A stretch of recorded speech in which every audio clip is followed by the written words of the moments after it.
chance, Tor. Call this off, or you're out of the company. Whatever, I'll just work for Moxie and blow things up. Pro boner. Now you should be scared!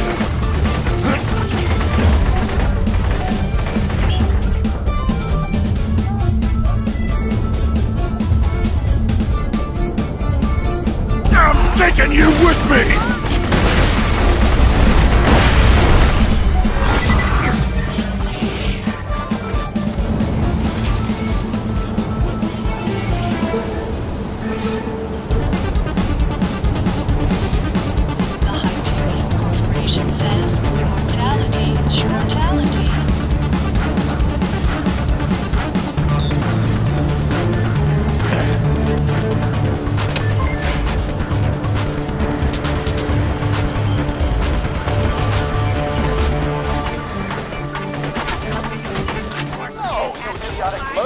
Don't shoot the gobbler, shoot the vault hunter.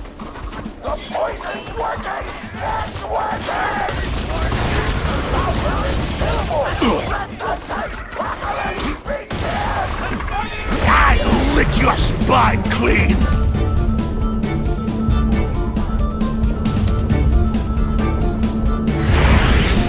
This is your last chance, Torg. Call this off, I'm never sorry! Whatever, I'll just work for Moxie and blow things up!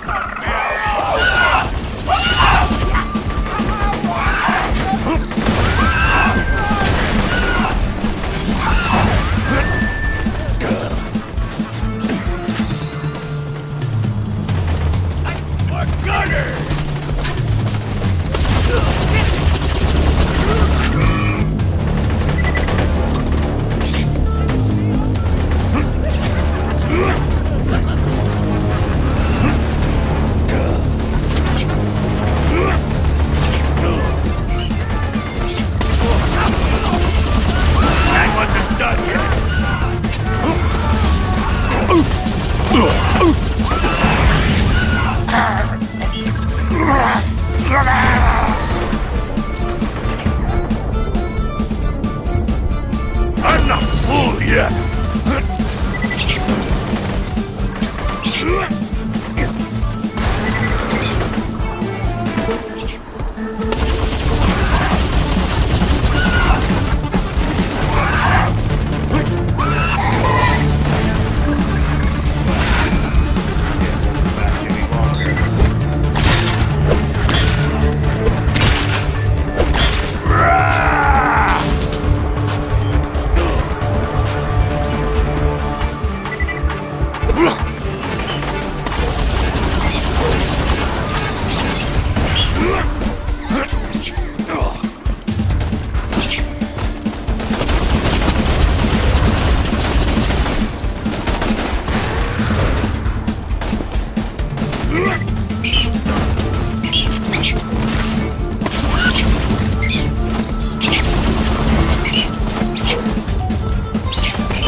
napkins may or may not be involved. You just disobeyed a direct order from your President, Torg. You're dead. I am so scared! I know you can't tell because of the tone of my voice, but that was sarcastic. Anyway, come on back whenever, Vault Hunter!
You go say hi to her!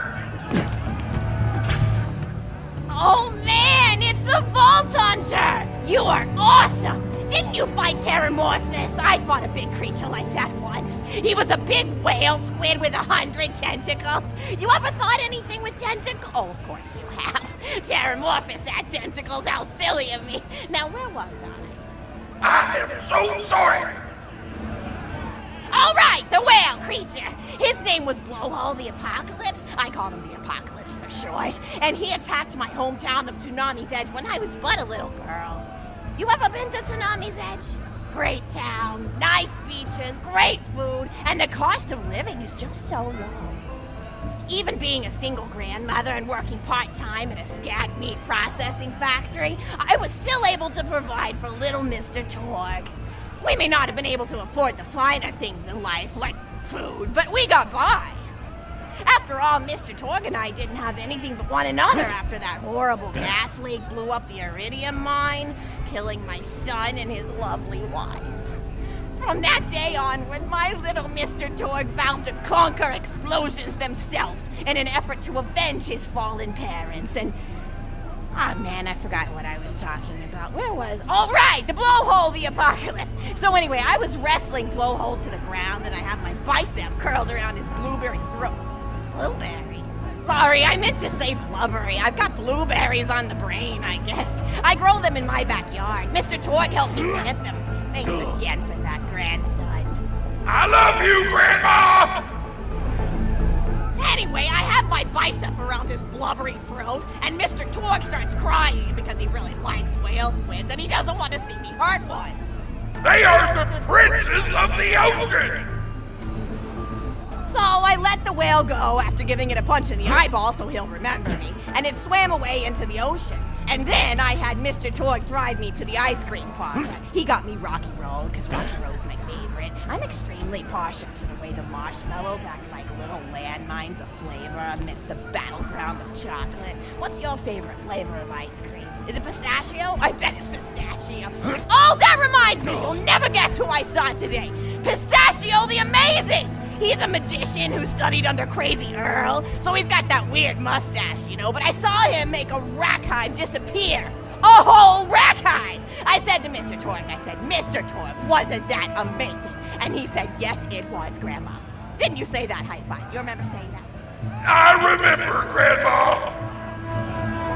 And we stood in line afterward and got his autograph, and I thought I had it somewhere around here, but it's probably in the attic. I really ought to go up there and clean it out one of these days. I have so many little keepsakes up there. You're paying attention, right? Say, what's my favorite flavor of ice cream? Oh, so you are listening. How wonderful. You're an even better listener than my old pet rat, Beasto.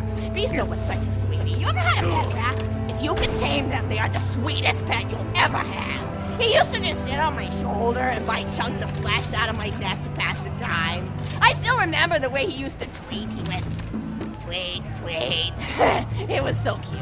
I had a conversation with him once. I said, Mr. Beasto. He liked being called Mr. Beasto. Made him feel like an aristocrat.